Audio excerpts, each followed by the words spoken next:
Okay, hello everybody, and welcome to our video on our trip to the Dominican Republic. We actually flew on the inaugural flight from Orlando, Florida to Punta Cana. The resort that we stayed in was the Grand Palladium Punta Cana Resort and Spa. So just some insight into what the resort and the rooms look like. We did a room tour here. So when you first walk into the right, you have the bathroom, you have the double sink, you do have the full-size jetted resort-style tub that doubles as a shower. You have access to this from both sides of the room, which is actually really cool.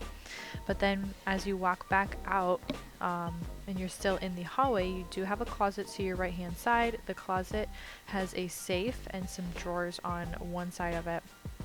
And then on the other side, you have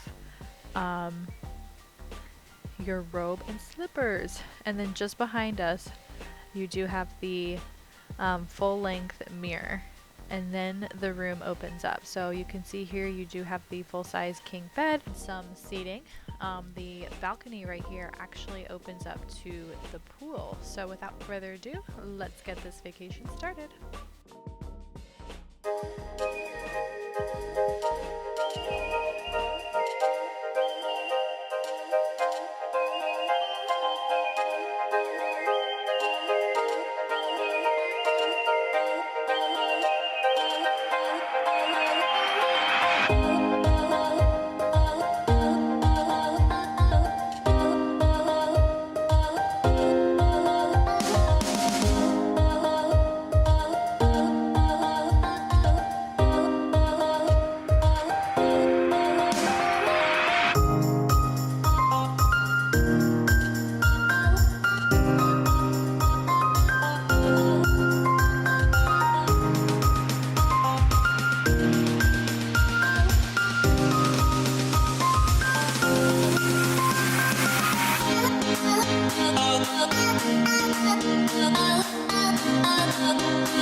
Alright guys, thanks so much for watching. If you like this video, please give it a thumbs up and subscribe to our channel. We'll see you in the next one. Bye!